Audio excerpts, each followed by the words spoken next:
안녕하세요. 올바른 투자 시장을 만들며 행복을 전하는 연구소 리아카데미의 전미수 대표입니다. 오늘은 실제 상담 사례 하나로 시작해 보도록 하겠습니다. 3년 전 코인 불장이 한창이던 시기에 한 고객분이 시드 2천만 원으로 투자를 시작했습니다. 그런데 몇 달 뒤 계좌가 얼마가 되는지 아세요? 2억 원이 됐습니다. 무려 10배나 수익이 난 거예요. 그때부터 생각이 바뀌기 시작합니다. 어라? 나 투자에 재능이 있는 것 같은데? 회사 때려치우고 전업해도 되는 거 아니야? 자신감이 하늘을 찌르기 시작하죠. SNS에 수익 인증을 올리고 주변 사람들에게 자랑하기 시작하고 점점 스스로를 특별한 사람이라고 믿기 시작합니다. 그런데 여러분, 문제는 여기서부터 시작됩니다. 사람은 돈을 벌기 시작하면 수익보다 욕심이 더 빨리 커지게 됩니다. 결국 그분은 2억을 만들었는데 20억도 가능하지 않을까? 이런 생각이 들기 시작합니다. 그리고 결국 대출까지 받아서 풀매수를 들어갔습니다. 결과는 어땠을까요? 하락장을 정면으로 맞아버리게 됐습니다. 2억 원과 함께 대출받은 금액도 사라져버렸어요. 남은 건 빚과 이자였어요. 여러분, 이게 특별한 사례 같으신가요? 절대 아닙니다. 시장에서 정말 흔하게 반복되는 패턴이에요. 실제로 대부분의 투자자는 결국 손실을 경험합니다. 주식시장도 마찬가지입니다. 개인 투자자 수익률은 기관이나 외국인보다 훨씬 낮습니다. 그 이유가 뭘까요? 우리가 멍청해서일까요? 아니에요. 문제는 기술보다 심리예요. 특히 인간은 수익 앞에서는 욕심이 커지고 손실 앞에서는 이성을 잃습니다. 이걸 행동경제학에서는 손실 회피 성향이라고 해요. 사람은 손실을 인정하는 고통을 너무 싫어합니다. 그래서 수익은 빨리 팔고 손실은 끝까지 버티게 되는 거예요. 그래서 결국 작은 수익과 큰 손실만 반복하게 되는 거죠. 그리고 욕심은 대부분 비슷한 단계로 커지게 됩니다. 첫 번째 단계, 가볍게 시작합니다. 100만 원에서 300만 원 정도로 시장을 경험하게 됩니다. 이 시기에는 오히려 가장 안정적일 거예요. 잃어도 괜찮다고 생각하니까 원칙도 잘 지키고 손절도 냉정하게 잘합니다. 두 번째 단계, 수익의 맛을 보기 시작하는 단계예요. 100만 원이 150만 원이 되고 200만 원이 되고 그 순간 이런 생각이 듭니다. 어라? 생각보다 쉬운데? 바로 여기에서 위험이 시작됩니다. 뇌에서는 강한 도파민이 나오고 사람은 그 감각을 잊지 못하게 되어버립니다. 세 번째 단계, 과신입니다. 이제 시장이 만만해 보이기 시작합니다. 나는 달라.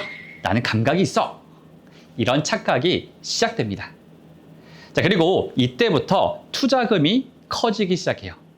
대출, 레버리지, 영끌.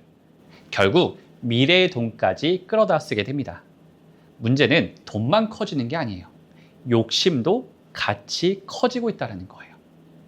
주변에서 요즘 돈 좀 번다며? 이 말을 들으면 사람은 더 이상 멈추기가 힘들어집니다.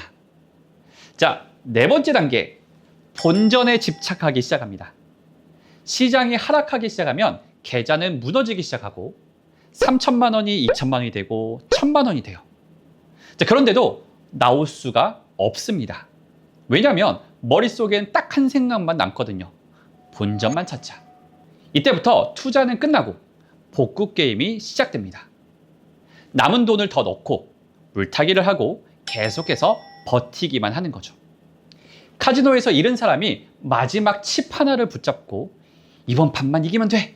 라는 생각하는 것과 똑같습니다. 그리고 마지막 단계, 파국이에요. 시장은 결국 내 희망대로 움직여주지 않습니다. 계좌는 무너지고 남은 건 후회뿐이에요. 왜 그때 안 멈췄을까? 이 질문만 계속해서 반복됩니다. 여러분들, 코인 시장은 속도가 굉장히 빨라요. 그만큼 기회도 많지만 반대로 인생이 무너지는 속도 또한 굉장히 빠릅니다. 그래서 중요한 건 기술보다 심리예요. 많은 사람들이 착각합니다. 차트만 잘 보면 성공할 수 있다고요. 하지만 실제로 무너지는 사람들 중에는 차트를 정말 잘 보는 사람도 굉장히 많습니다. 문제는 결정적인 순간에 욕심이 이성을 이겨버린다는 거예요. 하락 신호가 보여도 이번엔 다를 거야. 곧 반등이 나올 거야. 이런 자기 확신에 빠지기 십상이거든요. 자, 그리고 떨어지는 칼날을 붙잡습니다.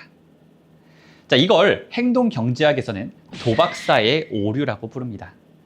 많이 떨어졌다고 해서 반드시 올라와야 하는 건 아니거든요. 하지만 사람들은 자신이 원하는 방향으로 시장을 해석하기 시작합니다. 결국 투자의 핵심은 기술이 아니라 통제예요. 내 감정을 통제할 수 있는가?